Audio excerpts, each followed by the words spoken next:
مساء الفل عليكم. حلقة جديدة طبعا في خط الستة، وبداية ممكن تكون مختلفة شوية عن كل مرة، ان احنا هنجرب نتابع ابننا محمد عبد المنعم في الدوري الفرنسي.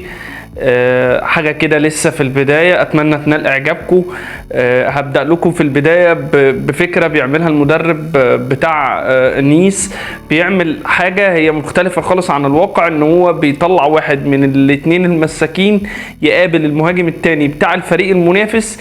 اصبح الخط الخلفي بيبقى فيه 3، 2 فاتحين الباك اليمين والباك الشمال فاتحين اخر الملعب، ومدافع واحد بس في النص، وده كان بيسبب مشاكل كبيره جدا. احنا هنا في بدايه المباراه المفروض محمد عبد المنعم مكانه هنا. دايما محمد عبد المنعم بيسيب مكانه ويطلع يقابل المهاجم التاني برضه واخد محمد عبد المنعم طعم، وبيسحب محمد عبد المنعم. اصبح الخط الدفاعي فيه 3، ادي الباك اليمين، الباك الشمال، المساك، وادي محمد عبد المنعم راجع بيجري. محمد عبد المنعم تاني خارج بره التمركز بتاعه خالص، ورايح يقابل المهاجم التاني بتاع فريق مارسيليا النهارده.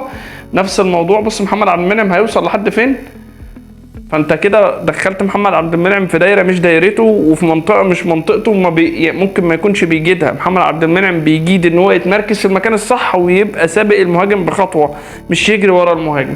هنا الكره برضو، هنا محمد عبد المنعم في نص الملعب. لو خدنا بالنا دي الثلاثه المساكين، مساك، باك يمين، باك شمال. محمد عبد المنعم قرب يوصل 18 الفريق المنافس، والكره دي كره هجمه مع حارس المرمى بتاع فريق مارسيليا. نفس الموضوع هنا برضو. يعني خلينا نقول ايه، زي ما بيقول اخونا السويسي كده، بيقول لك ما بتتحسبش كده يا صاحبي. عمر الكرة ما بتتحسب كده، ده كده هجوم بلاي ستيشن. انت بتلعب بلاي ستيشن كده، بتحط الفرقه كلها هجوم والمساكين كلها تجري على الهجوم، مفيش الكلام ده. هنا محمد عبد المنعم برضو بيطلع بيسيب نفس الموضوع، بيسيب 3 في الخط الخلفي، وده محمد عبد المنعم في نص الملعب بيجري ورا المهاجم. لو خدنا بالنا دي محمد عبد المنعم، انت ممكن تستغرب ده محمد عبد المنعم اللي جنب الحكم ده، وهنا المساك واثنين الباكات. نفس الموضوع برضو، محمد عبد المنعم بيهاجم، بيدافع من نص ملعب. بتفكرنا شويه بكره اليد كده، لما تكون متاخر وتلعب دفاع منطقه من اول الملعب. نفس الموضوع هنا محمد عبد المنعم.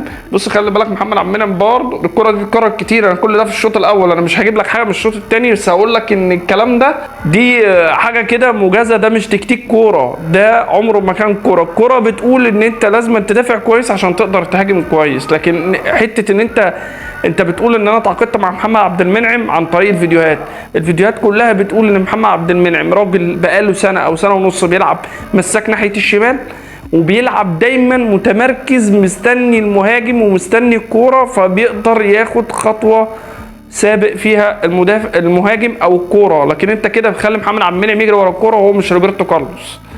انت مش جايب مارادونا عشان خاطر تخليه، مش ما كانوش 4.5 مليون يورو اللي انت حاططهم في محمد عبد المنعم في الاخر هتخليه يجري في الملعب كله. انا اختلف مع الناس كلها اللي بتقول لك ان ده اعلى تقييم في المباراه محمد عبد المنعم.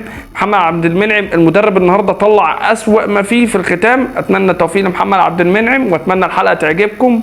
سلام.